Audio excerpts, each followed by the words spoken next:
Hello, future Badger middle schoolers. I'm Mr. Ullman, principal here at Badger. We cannot wait to have you here. Badger's a great place to be kind, to learn lots, and to have fun with your friends.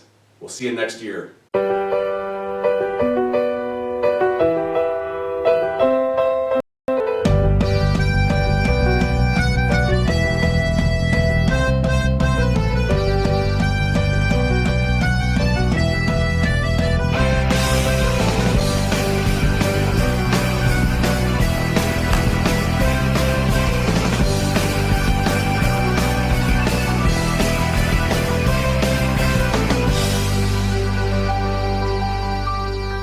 Hi guys, I'm Mrs. Meyer, one of the school counselors here at Badger Middle School. We're excited to have you join us next year and take a look around our school so that you can be ready to start fresh, see some friends, and know your way around. And I'm Mr. Shalesky. I'm one of the 8th grade social studies teachers here at Badger. So, not this year, but the year after, a third of you have a good chance of having me as your teacher. Now I know what you must be thinking. Badger Middle School is huge. I'm going to get lost. How will I ever find my classes? Is anyone going to help me? Well, yes, Badger Middle School is unique in terms of the rest of the West Bend School District. It does have 3 floors to it. Having 3 floors is perfect because this means that each floor has its own house per grade level. So each house has its own set of teachers, such as 2 ELA teachers, a social studies teacher, a science teacher, and a math teacher. Are the houses at Badger determined by colors? Is there like warm houses and cool houses like at Silverbrook? Is that the same system? Badger doesn't have houses quite like Silverbrook. Instead, there are 3 houses for each grade.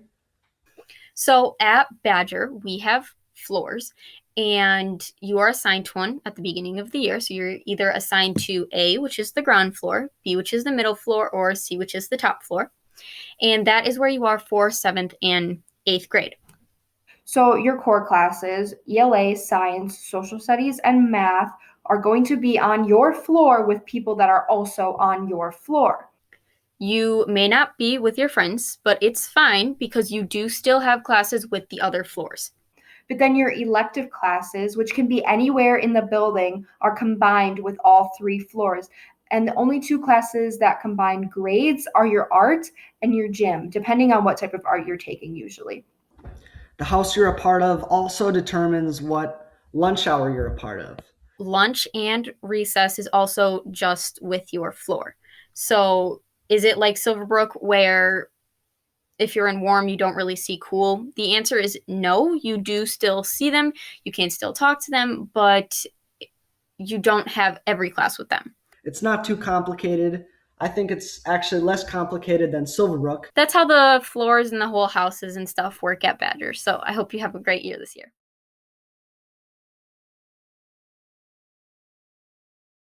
Will I know my way around or will I get lost?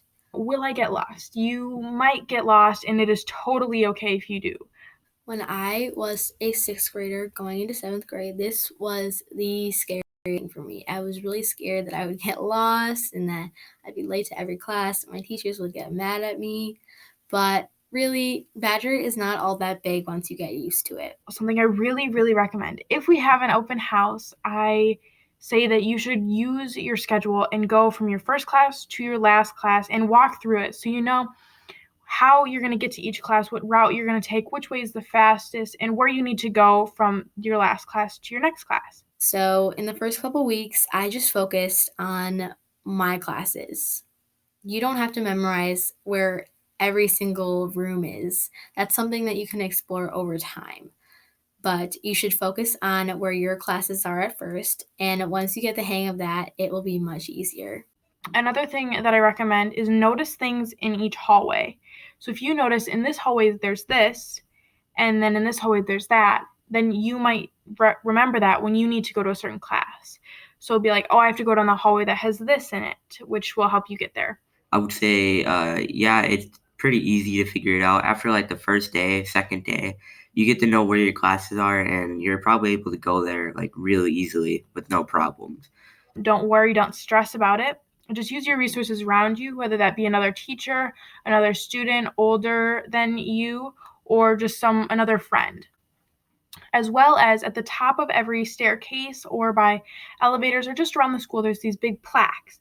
Well, let's say if you need to get to room 105 and the plaque says room 100 to 110, well, you know your classroom is going to be down that hallway, and follow that hallway until you find your class number. Outside of each classroom, there's a little plaque that has the number on it, and just look at those and you'll basically find your destination. Will someone help me if you get lost? Of course, anyone will help you if you get lost. Just ask another teacher. It doesn't have to be your teacher. It can be a teacher that teaches a different grade, your teacher, anyone. It can be another student. Just use the people around you. Of course, they will help you, especially the first week. Everyone's going to have a struggle getting to their classes and finding where they need to go. So they're really going to be super helpful during that first week. So just ask anyone. I really recommend asking questions. It will really help you and find your way around the school. So I hope these helped.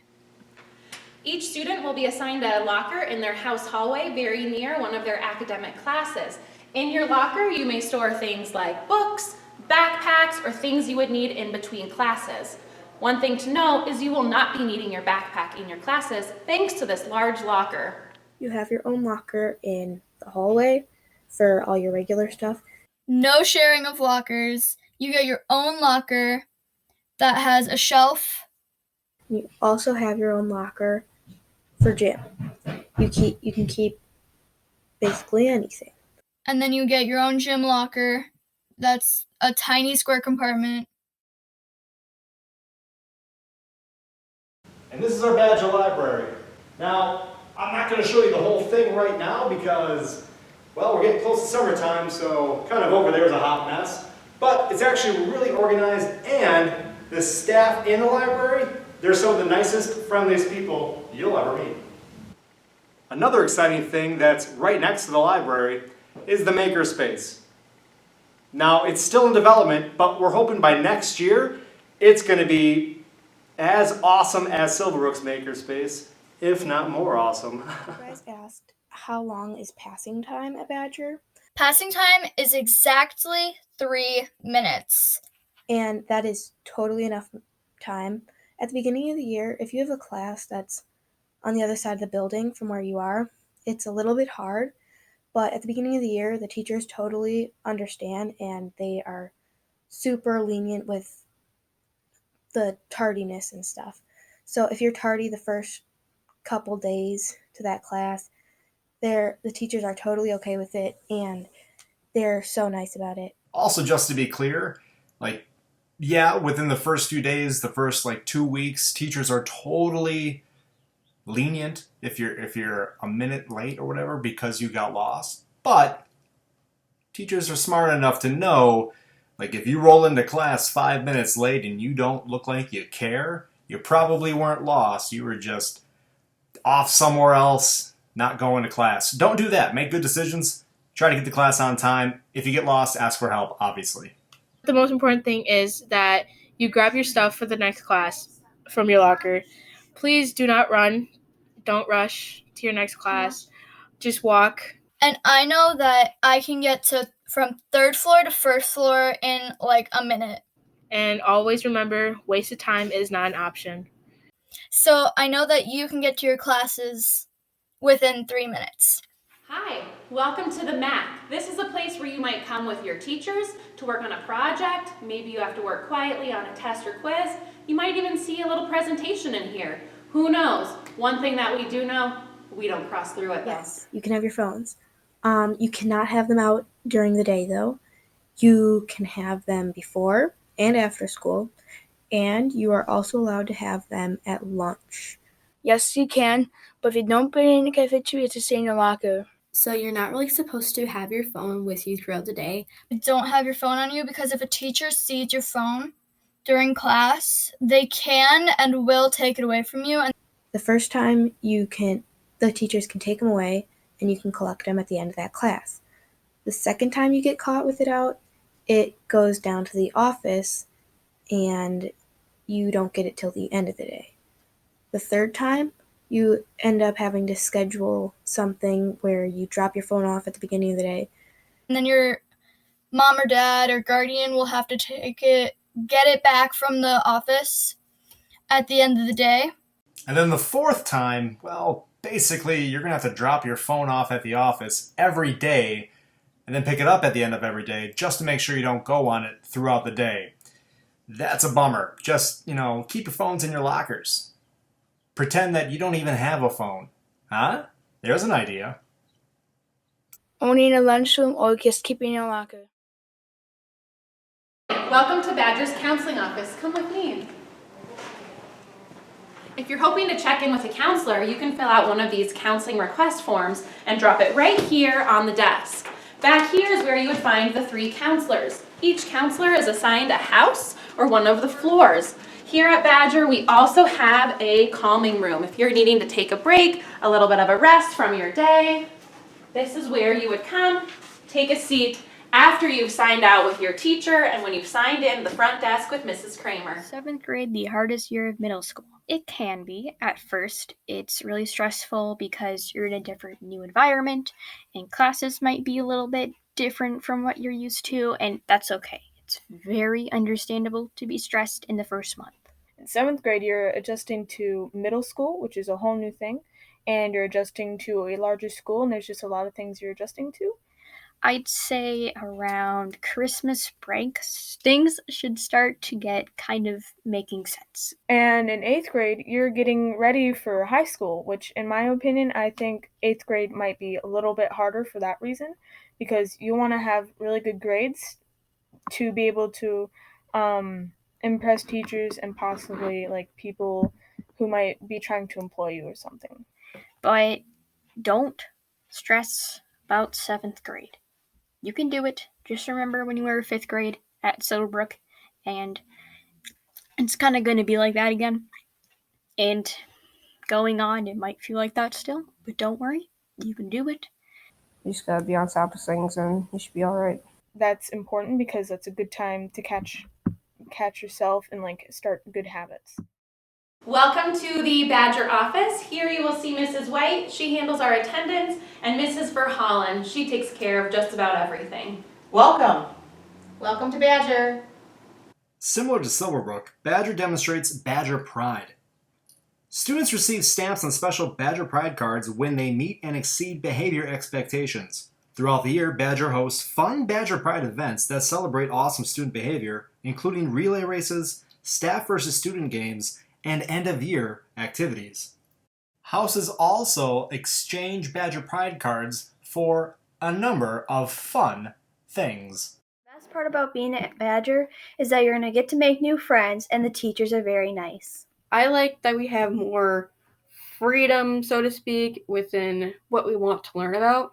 So, for example, when choosing classes, there's a variety of classes you can pick, and choosing ones that pique your interest can help them be more fun to go to and participate in. I find classes being really fun.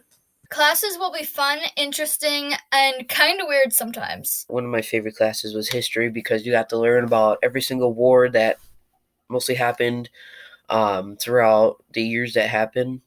So, in my opinion, the best part of Badger is definitely the classes because there's so many different types of art and other classes that you can take that can really make school fun for you, and you can learn about kind of more what you want to do in your later life.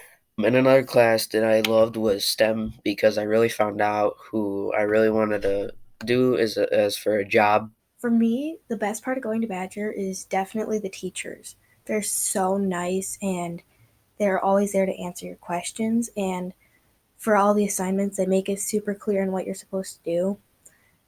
The teachers are so nice there. So you might be feeling a lot less prepared and a lot more nervous than you would if we were still in school and you had gotten to go on that tour. But the teachers know that, and they know how you're going to be feeling. I can say from personal experience being a new 8th grader this year that the teachers here are some of the nicest people you will ever meet. I think that next year they're going to be extremely helpful, and I don't think there's anything for you guys to worry about. They are always willing to help you with any task you come across, whether it's personal or if it's related to school. Teachers really care about you there. They're always willing to help you, and they're there to help you become a better student and a better person in general. Yeah, the teachers are very nice. As long as you are doing all of your work on time and doing what they ask and being polite, they're going to treat you the same way. So yes, your teachers are some of the nicest people you will ever meet, and they might even change your life.